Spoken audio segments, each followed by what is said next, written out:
बिंदुओं से बनाए गए वर्गों की एक भुजा को मापो। ऐसे 12 वर्गों की अलग अलग तरह की ऐसी जितनी भी आयतें बन सकें बनाओ। तुम कितनी आयतें बना पाए? 7 आयत। हर आयत 12 बराबर बराबर वर्ग से बनी है, इसलिए इन सबका क्षेत्रफल समान है, लेकिन इनके घेरे की लंबाई अलग अलग है। घेरे की लंबाई को परिमाप कहते हैं। किस आयत का परिमाप लंबा है? 3, 6, 7 आयत का परिमाप। किस आयत का परिमाप सबसे छोटा है? 1, 2, 4, 5 डाक टिकट मापो। इन मजेदार डाक टिकटों को देखो। का डाक टिकट एक cm भुजा वाली कितने वर्गों को ढकता है? 18 वर्ग। 18। और डाक टिकट बी 8 वर्ग। किस डाक टिकट का क्षेत्रफल सबसे ज्यादा है? ए का। यह डाक टिकट एक cm भुजा वाली कितने वर्गों को ढकता है? 18। सबसे बड़ी डाक टिकट का क्षेत्रफल कितना है? 18 वर्ग cm। कौन से दो डाक टिकटों का क्षेत्रफल एक जैसा है? टी और एफ का। हर एक डाक टिकट का क्षेत्रफल कितना है? 12 वर्ग cm। सबसे छोटे डाक टिकट का क्षेत्रफल 4 वर्ग cm। सबसे छोटे डाक टिकट और सबसे बड़े डाक टिकट के क्षेत्रफल का अंतर 14 वर्ग cm है, क्योंकि सबसे बड़ा 18 और सबसे छोटे का क्षेत्रफल 4, तो 18 में से 4 गए, 14 वर्ग cm। कुछ पुराने डाक टिकट इकट्ठे करो, उन्हें वर्ग वाली ग्रेड पर रखकर उनका क्षेत्रफल और परिमाप क्या। अंदाज लगाओ, किसका क्षेत्रफल ज्यादा है? तुम्हारे पैरों की छाप का या इस किताब के पन्ने का? किसका क्षेत्रफल कम है? 2 5 रुपए के नोट एक साथ या 100 रुपए का एक नोट? 100 रुपए के नोट का क्षेत्रफल कम है। 10 रुपए के नोट को ध्यान से देखो, क्या इसका क्षेत्रफल 100 वर्ग सेमी से ज्यादा है? नहीं। 10 रुपए के नोट का क्षेत्रफल 100 वर्ग सेमी से कम है। क्या नीली आकृति का क्षेत्रफल पीली आकृति के क्षेत्रफल से ज्यादा है? क्यों? नहीं, दोनों आकृतियों का क्षेत्रफल बराबर है। क्या पीली आकृति का परिमाप नीली आकृति के परिमाप से ज्यादा है? नहीं, पीली आकृति का परिमाप नीली आकृति से कम है, क्योंकि नीली आकृति का घेरा अधिक है। अपनी हथेली को अगले पृष्ठ पर चौकोर खाने पर दिखाओ।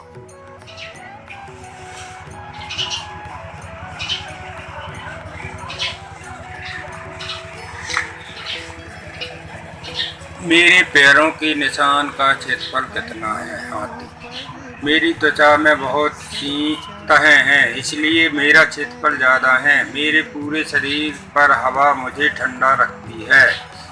मेरे पैरों के निशान का क्षेत्रफल कितना है? चींटी। अंदाज लगाओ कि किस जानवर के पैरों के निशान का क्षेत्रफल तुम्हारे पैरों के निशान के क्षेत्रफल के बराबर होगा। चर्चा करो।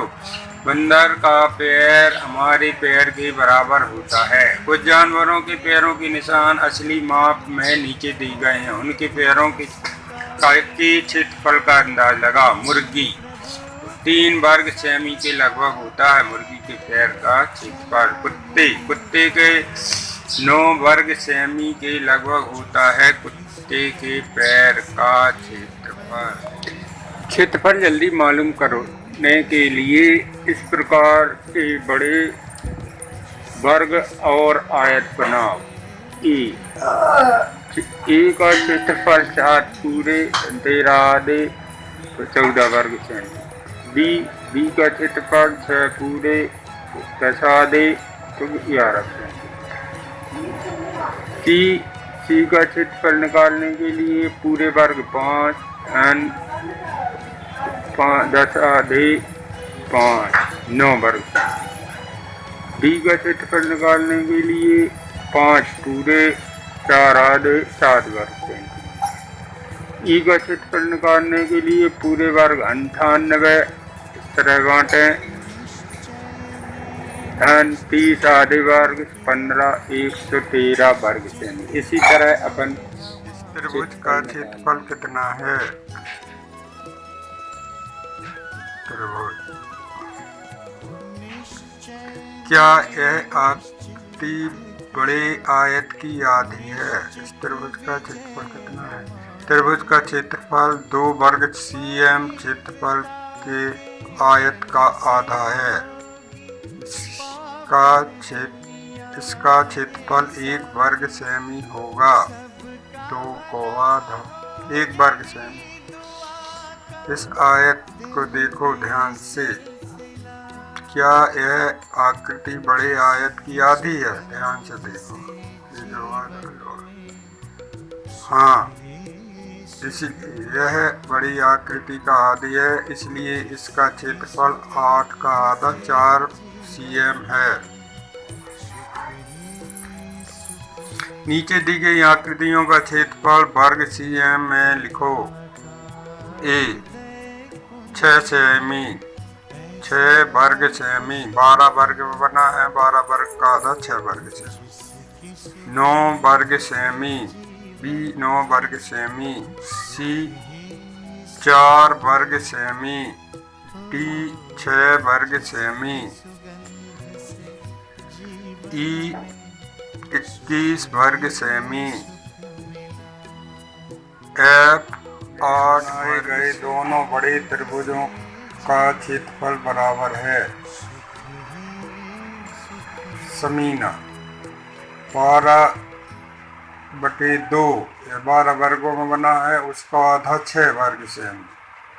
नीले बारे त्रिभुज का लाल बारे का 8/2 यानी 4। लेकिन ये तो बिल्कुल अलग दिखते हैं। सादिक नीला त्रिभुज बड़ी आयत का आधा है और बड़ी आयत का क्षेत्रफल 20 वर्ग cm है। इसलिए नीले त्रिभुज का क्षेत्रफल 10 वर्ग cm है। लेकिन लाल त्रिभुज का क्षेत्रफल 10 वर्ग cm है। और इसमें तो 2 अलग अलग आयतों के 2 आधे हैं। 12/2 और 8/2। क्या तुम सादिक द्वारा बताए गए 2 आयतों का क्षेत्रफल पता करो। लाल त्रिभुज का क्षेत्रफल कितना है समझाओ। 4 - 6 10 वर्ग cm। हाँ, तुम ठीक कह रहे हो। और तुम्हें पता है तुम ऐसे अनेक त्रिभुज जिनका क्षेत्रफल 10 वर्ग cm हो इस आयत में बना सकते हो। कोशिश करो। ऐसे कुछ और त्रिभुज ढूंढो। सादिक की मदद करो। कम से कम ऐसे 5 त्रिभुज और बनाओ। आकृतियों को पूरा करो। सुरुचि ने एक आकृति की 2 भुजाएं बनाई। उसने आसिफ से उसकी 2 भुजाएं और बनाकर उसे पूरा करने को कहा, जिससे कि इसका क्षेत्रफल 10 वर्ग cm हो। ध्यान से देखो, यह 2 भुजाएं 2 4 6 8 वर्ग में बनी हुई हैं।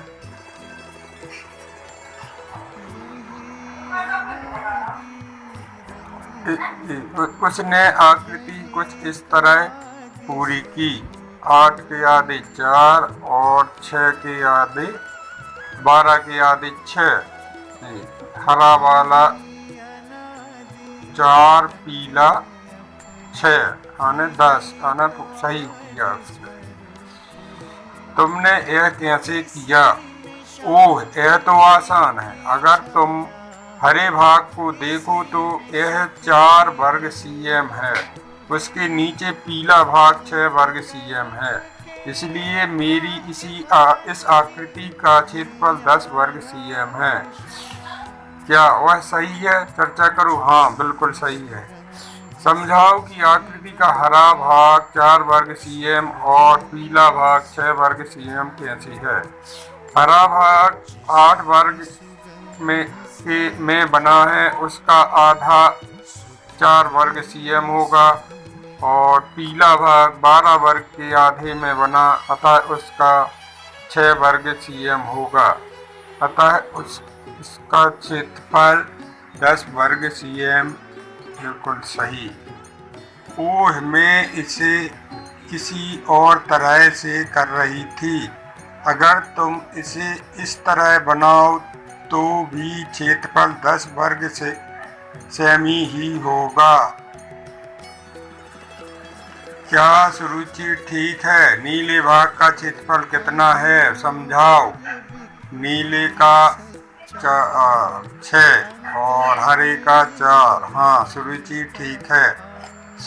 इस आकृति को पूरा करने के लिए क्या तुम कुछ और तरीके सोच सकते हो? हाँ, आपने अपने आप कुछ और तरीके से कोशिश करके देखो।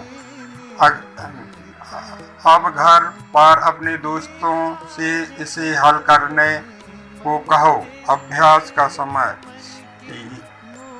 यह आकृति की एक भुजा है। आकृति को इस तरह पूरा करो कि इसका क्षेत्रफल 4 वर्ग सीएम हो जाए।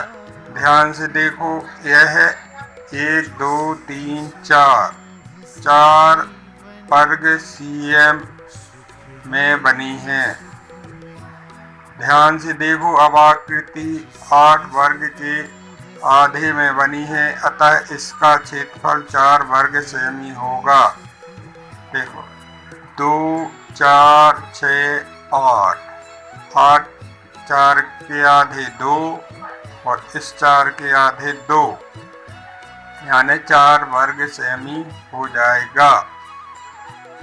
अब यहाँ एक आकृति की 2 भुजाएं हैं। आकृति को इस तरह पूरा करो कि उसका क्षेत्रफल 2 वर्ग सीएम से कम रहे।